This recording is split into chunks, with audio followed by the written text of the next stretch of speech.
be part of this class's recording and all of that class's recording. So, at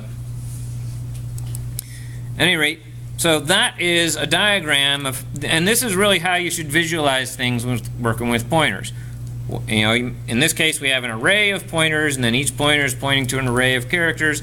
As we get deeper into this, you'll see things get even more interesting than this. This lets you actually see kind of how argv works. Now, one thing I want to do is zoom out and say, this is kind of abstract because memory is really just a big list of bytes, and each byte has its own address. So what would this actually look like if we put it in memory somewhere? I'm just taking a kind of a section of memory, and the answer is we don't really know. Now, one thing, I know a little bit about how the operating system will actually set this up, and both this array and all of these will actually, in reality, will all be right next to each other in memory, because there's really nothing else for it to do with memory when it's first loading your program and setting things up other than set stuff up like this. So this stuff will actually all be like right there next to each other in memory.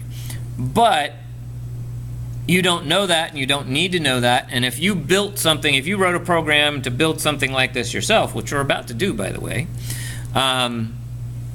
it would not necessarily be all arranged nice and compactly like this. Maybe right here are the bytes for argv, the argv array. All right, so there's our array of 5 pointers, and each of those is 8 bytes, because on this system at least, each pointer needs 8 bytes. And then maybe here's, you know, where argv0 is, or argv4 is pointing, out there somewhere, and maybe this one is even pointing further away out to there, and maybe this one's pointing back that way somewhere, and this one is pointing, maybe that one's in between somewhere, and this first one, maybe that's crosses over between there and that's in there, and then there's, you know, and that's not necessarily even using up all the memory there. Maybe there's gaps, so we have something here and something here.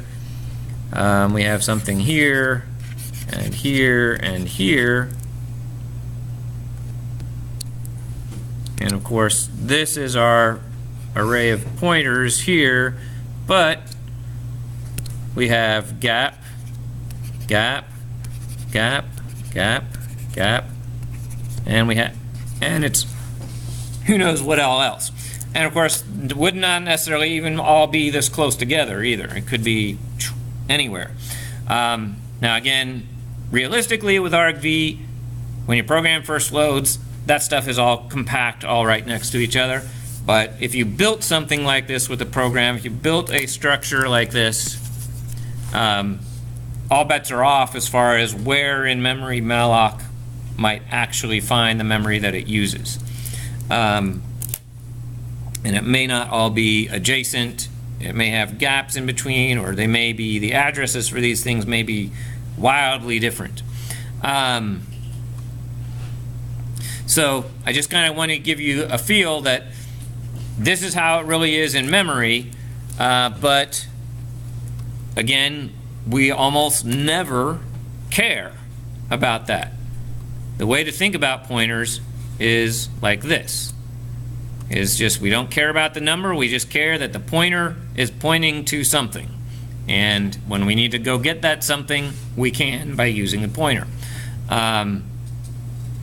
And when you're moving down the road in the after spring break and so forth, and we're writing programs that need to use pointers, making your own diagrams along these lines so that you can keep track of what your program's doing and managing, this is the kind of diagram you want to make for yourself to think about and understand what your program is doing as it's moving, you know, changing pointers and allocating new memory and so forth.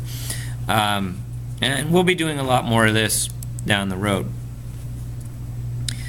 Okay, so with all that in mind, let's come back to that question of what if we would like to sort words instead? Well, as in, we'll ask the user how many words are going to be in your list, then we'll have a loop to read all those words, and then we'll sort the words, and then we'll print the list out, just like with the numbers, okay? Except with words this time. Well, if you're going to sort a list of words, you have to have some way of representing that list of words in memory, okay? Now, we could sort of use a two-dimensional array of characters and mess around with things that way, but it's a little bit better to use what we just saw with the concept we just saw with argv, and we'll basically construct our own array of pointers to strings, a variable of our own that works similarly to argv. So that's what our goal is now. Let's come back over to the virtual machine, and let's take our argv example program. Let's do a save as, and we'll just call this sort words.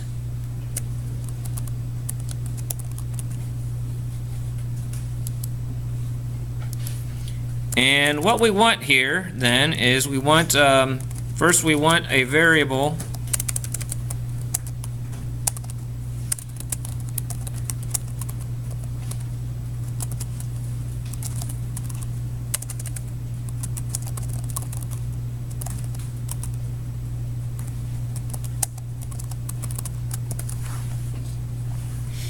so we would declare that as the same type. What is the type of argv? The type of argv is char star star, pointer to car.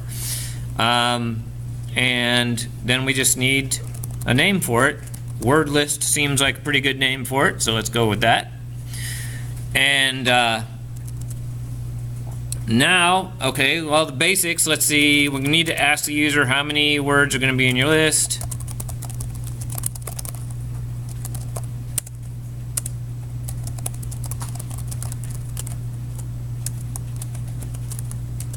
And scanf to read that. Might as well use a variable called how many like we did before. So ampersand how many. And so I'm going to add that variable up to my list of declarations up here.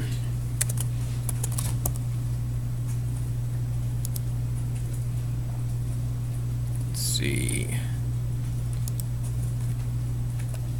And once we know how many, now we can allocate that.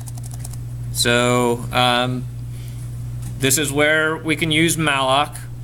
So I'm going to use malloc, and what is the size of thing that we want? Well, this is where it gets a little tricky. We want how many pointers, but how big is a pointer? I think I've mentioned that a pointer is 8 bytes, so we could say 8 times that. That's really not good programming style, and you really don't want to have to always just remember how big is an integer, how big is a pointer, how big is this, how big is that. Don't carry that around with you. Let's take how many times, and there's a special function called size of, and you give it parentheses, and what you put in the parentheses after size of is a type. Not a variable or a value, but a type. So you can do things like say size of int. Okay? In our case, the type we want is char star.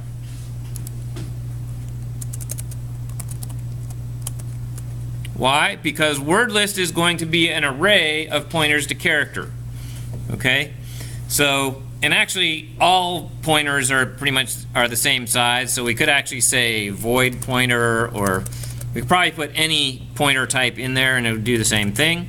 But here we'll say size of char star, because that's really technically this specific type that num list or word list is going to be a pointer to, or the boxes of word list. Word list is a pointer to char star star.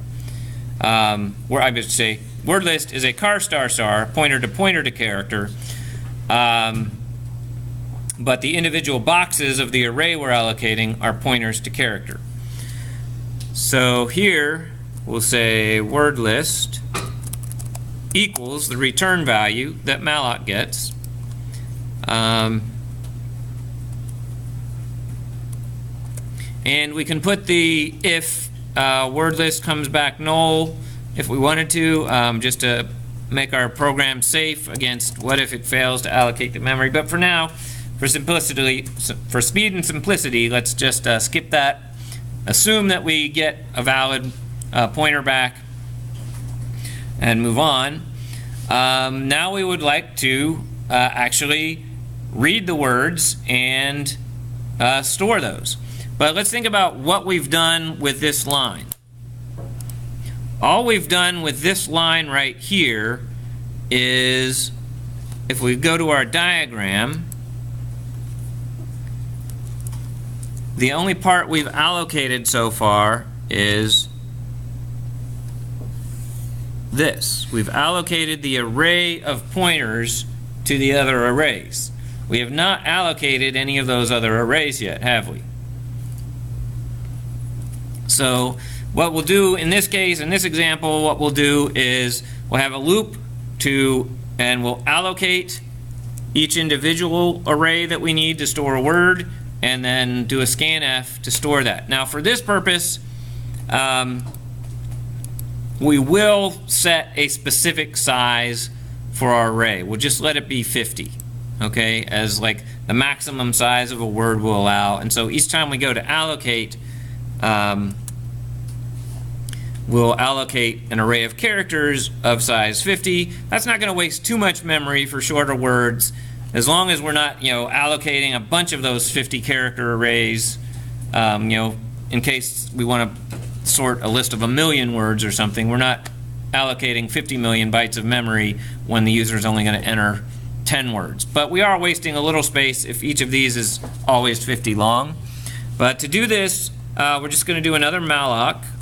And here we just want 50 byte arrays for our maximum size.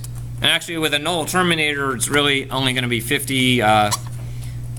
49 would be the maximum size word. If we like a nice round number for the maximum size of the word, let's make that 51 to include the null terminator. So that's our malloc, but where would we want to store the pointer returned by malloc? Where do we want to put it?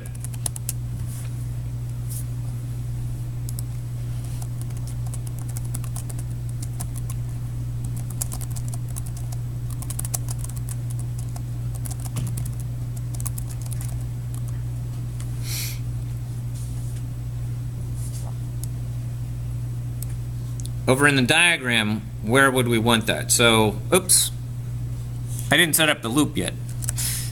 We do want to put this in a loop for I started at 0, I less than how many words are we going to read, and I plus plus. Okay, so in here, I'm reading, when you come in the first time, I is 0. Where do we want to store the pointer for the memory for the first word? Over here in the diagram, here's the memory for the first word.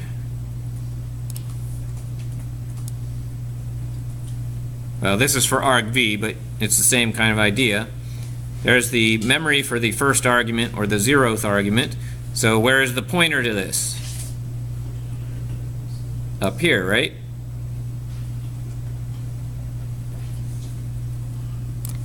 So that's where we want to store that pointer in the 0 position out of, well, here it's argv. In our case, we're using numList to actually read these things in. So we want numList box 0 gets the pointer to the newly allocated array of bytes for our characters, for our string. So now when we have that pointer, now we can do a scanf to read a string, and we should always read our strings safely, so you should always set a maximum size of your string 1 less than the size of your array, so you have that 1 left over for the null terminator, So %50s here when the size we've allocated is 51. And so let's do a comma there. And now, where do we want to store the characters that scanf is about to read here? We want to store it in this memory that we've allocated, right? And this is the pointer to that memory, and pointer to the memory where it's going to store things is what scanf wants. So I don't need an ampersand here, because numList box 0, that is the pointer to where scanf wants to store that data, or where we want scanf to store that data. That's pointed to. An ampersand in front of that would not be what we want to look at. If I put an ampersand in front of that, then I'd be getting a pointer to the place in memory where the pointer is stored, and I certainly don't want to change that. I want to change the memory that's being pointed to. So no ampersand here for this. So that should get our words read in, and then let's just change our loop down here that was printing out the argument values, and let's just change that. How can you change this loop? That's my quick challenge to you right now. Change this loop so that it prints out the list that we read in with this loop. And let's put a printf with some dashes between them just so they're separated.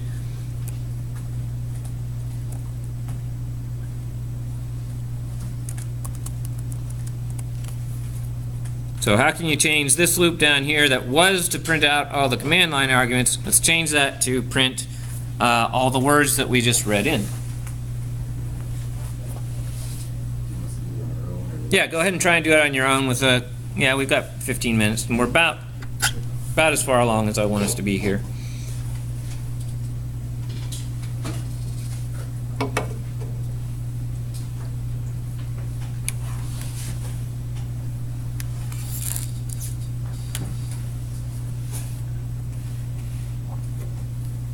We didn't declare numList, did we? Oh, I meant word list. I forgot we were working with words, not numbers.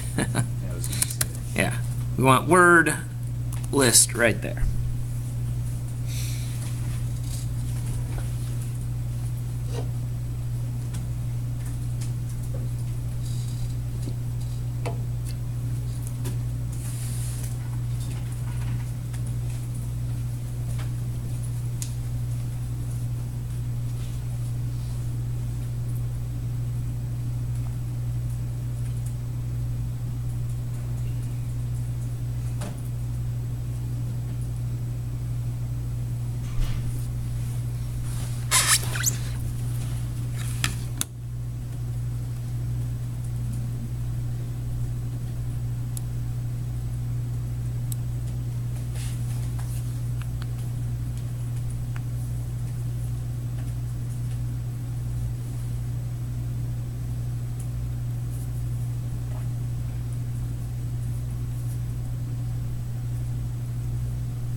And if you think you've got it, try to build it and run it and see if it works.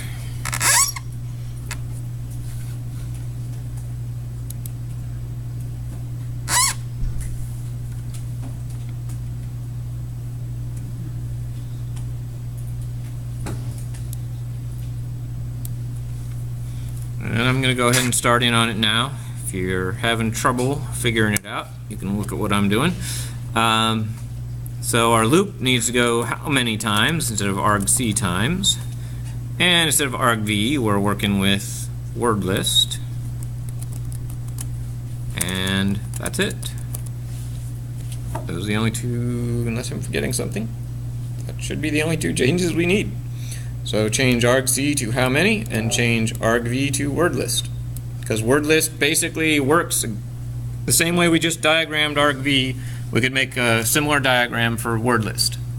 I've got a segmentation fault. Well, Let me see if I get one too. I might have made a mistake in here somewhere. Line 14 is still a num list. Line 14 is still a num list. Oh, yep. I want to fix that. Word list, not num list. Let me see if this builds and runs, and see if I goofed anything.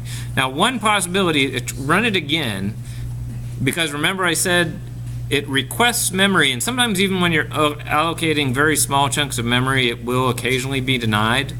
So we can't entirely rely on these mallocs to work. They shouldn't fail very often if we're doing very small amounts of memory, but still got a segmentation. okay, still might be a problem. Let me see if let me go ahead and build mine, and let's see if there's any difference. First one, and then it's segment faults.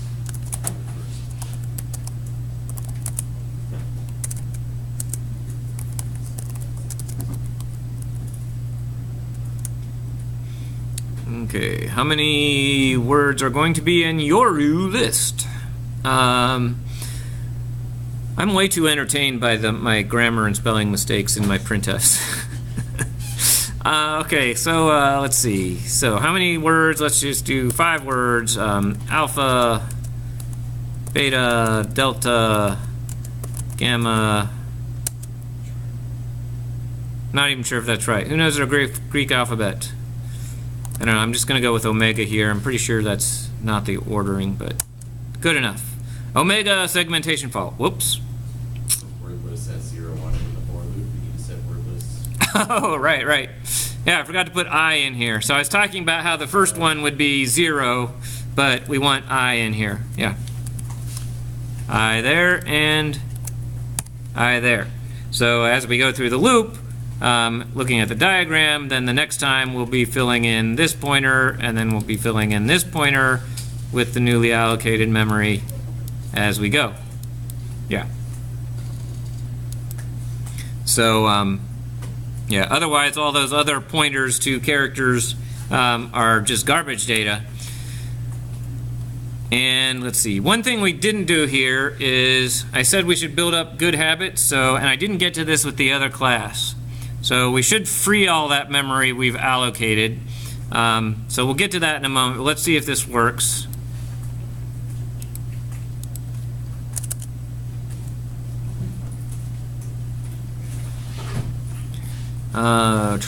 Need to rebuild, rerun, and how many words will be in the list? Let's go with 5, and let's go, well, let's put them in an order that needs to be sorted. Well, it's not sorting yet, it's just printing, so whatever. Alpha, beta, delta, gamma, and there we go, omega, alpha, beta, delta, gamma. So far we can read in a list of words, print out a list of words. Looks like things are working here. Just by way of good habits, let's free that memory. Now, this is a little tricky here, but it's good learning as far as how to worry about pointers. You might, as your first instinct, want to do something like free word list. Okay? Freeze the memory allocated by Malloc, pointed to by word list. But if we go to our diagram, what memory is that?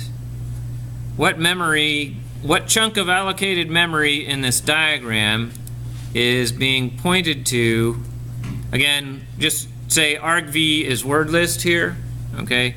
So word list is pointing to what chunk of allocated memory? This top thing, right? So basically, if this was word list we were talking about,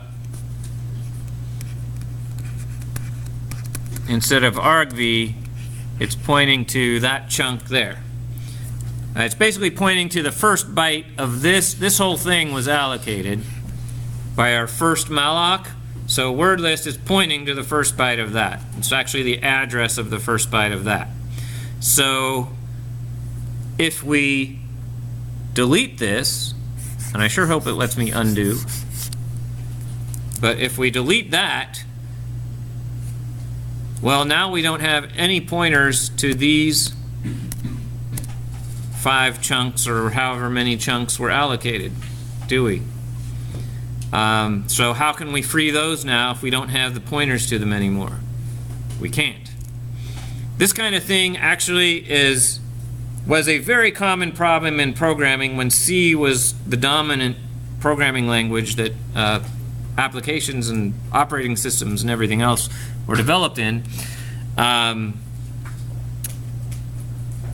You guys might be young enough that you don't remember how often Windows would crash in the older versions of Windows and so forth, and other applications. One of the underlying reasons why programs would crash, or why your computer would, as the longer you were running it, it would bog down, are things called memory leaks. And this is actually what I've diagrammed here now as kind of an example of a memory leak. If we freed up this memory and never bothered to free all these other things that it was pointing to, our program's never going to access all that other memory again because it doesn't have pointers to any of it. But the operating system doesn't know that. The operating system thinks, cool, well, I guess you're still using it, keep it, whatever. So that becomes a memory leak in the sense that you have this memory out there that's reserved but not being used by anything. And the longer your computer is up and running and different applications have mistakes like this in them, the less memory your computer thinks it has available, basically. And so over time, it slows down because it has to do what's called garbage collection, which means kind of moving things around in memory to find space for the next thing that needs to be allocated, stuff like that going on behind the scenes. Yeah. So do like more modern versions of Windows and other operating systems, do they keep track of the memory that an application has allocated, no matter whether or not the program deals with that itself? Does the it depends. What I will say is that more modern languages, often referred to as managed languages, do a lot more memory management for you, so you're not using kind of the bare malloc and using bare pointers as you do in C. Like a language like Java, you never talk about pointers. You have references, but Java does much more of the managing for you. There's still, you create new objects in Java, and then maybe you have to delete them, so that's kind of like malloc and free. But it manages a lot more for you. It's a lot harder to make mistakes and just waste memory. And then there are, because it's managing references, and I don't know offhand if Java does this for you. It might. So maybe you don't actually have to do a free or delete with Java. But there are languages where it keeps track. Like, you could have more than one pointer pointing to the same thing, and behind the scenes, when you actually build and run a program in that language, it'll keep track. Okay, you don't have anything referencing this memory anymore, so I'm going to give it back to the operating system. There's kind of a generic term for that sort of thing, which is called garbage collection, and sometimes a program that's operating under that paradigm will slow down briefly because it's doing garbage collection and figuring out all the memory that it's not using anymore, giving it back to the operating system, and then it comes back. Now, on modern computers, a lot of that just happens just so fast, most of the time, efficiently and so forth, that the issue of memory leaks is not as bad this decade as it was a decade ago, as it was a decade before that, and a decade before that. Because most stuff is written in languages like Java and higher level languages that kind of manage this stuff for you a lot. Yeah. Is the operating system, if you're requesting memory to be allocated from the operating system, does it keep track of that you requested that? Like, does it keep track of what you asked it for, and then when you're done, maybe the Yeah. operating system? So the operating system is basically going to kind of manage a table of all the chunks of memory that are allocated and what their starting address is and what their size is. And it knows which program requested which memory and all that kind of stuff. And when you run the free function, the operating system says, okay, I can put that memory back into the pool of available memory. Now you also have, if you've ever heard of defragmenting a hard drive, your main memory can get fragmented by all this process of allocate and free as well. And the operating system has to manage that somehow behind the scenes as well. So let me see, looks like we're officially out of time. Let me just kind of leave you with a challenge. If you want something extra fun to do over spring break, see if you can actually put the code in between here that sorts the list. How do you want it sorted, like according to ASCII values? Well, you can sort it according to the results of strcomp. So if are you familiar with strcomp from string.h? I'm pretty sure that doesn't work on Linux though, because I was having trouble with that. No, it works. You may have just not quite understood how to use it, but that would be the one to use. Now, what strcomp does, it's not really alphabetical. Like if you mix upper and lowercase, it won't get you, it treats those as different letters. Basically, if you treat the ASCII code itself as an alphabet, the entire ASCII code as an alphabet of 126 letters or whatever, it would sort it quote-unquote alphabetically according to that alphabet. So lowercase and uppercase letters, for example, would not be the same thing, and like numerals would come before uppercase letters, and then there's punctuation symbols mixed in there. But if you typed in words that were all lowercase and only letters, all lowercase letters or all uppercase letters, then it should be alphabetical in that case. So that might be what you ran into if you felt like it wasn't working. Well, I was getting like, I included string.h and everything, and I was getting like compiler errors. Yeah, you'd have to show me what was happening, and I could probably clear it up for you. So strcomp is what you would use there. The other thing I want to say is you can swap pointers. You can swap pointers just like swapping integers. Swap pointers, so that's the other tip. Swap pointers like swapping integers in our other sort program. So, and you can actually visualize that. One way you might think is that if you wanted to swap this word with that word, that you'd actually have to copy all the letters to the other character array, and then copy the letters from that character array to the first character array, and you'd have to have a temporary character array like that. But why go to all that trouble if you can just take those two arrows and, whoops, switch them around. And if you understand what I just did there, then you're starting to understand the real power of pointers. Okay?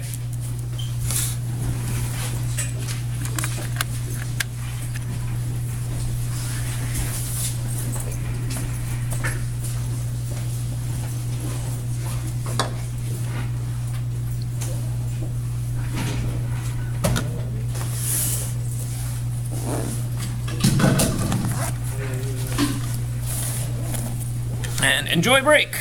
Those of you who are still here. Yada, yada, yada. Yeah, when is 4 due? It's going to be due the